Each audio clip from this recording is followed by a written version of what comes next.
Kamo kya kimu ku bitundu mu Kampala ebirimu omugotteko era nga kyetoolodde ebitundu nga Bwayise, Mulago, Kawempe ne Kaleerwe. Ekisinza okuba nga kyonoona embeera gy'emirimu egigenda maaso n'okukkakkaliza mu kitundu kino so nga ate era lutobazi.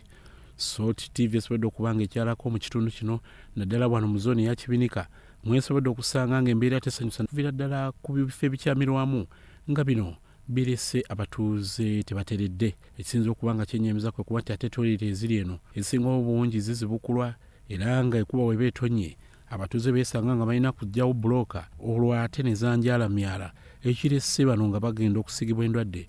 Ekisinda ddala okuba nga kitiisa kwe kuba nti ate mu kaseera kano Namutikwa w'enkuba agenda maaso n'okufudemba ekirese ng'emirimu kitambula bulungi. Waneeza Ateenyi nga mutuuze agenda maaso n'annyonnyola ng'embeera y'omwala bwerese nga tateredde naddala ye n'abaana be abasinga okumuzanyira ku myala gino.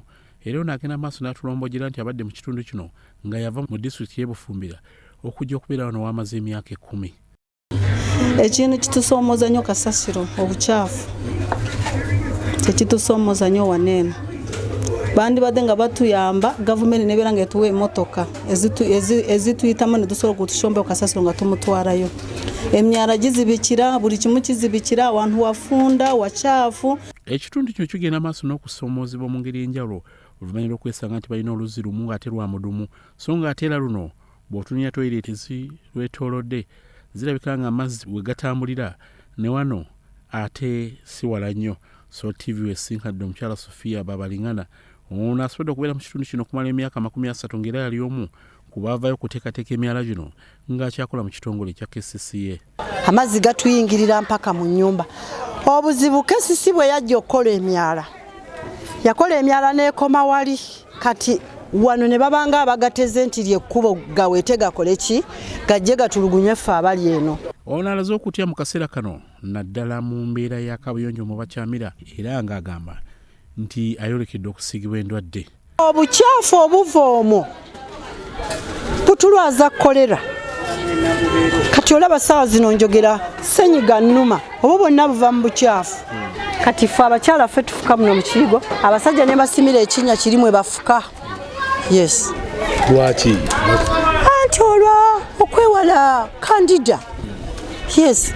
Kuba abasajja be bafuka omwo mu kiyigo nange nezija nesitama nefuka kandida abankwata.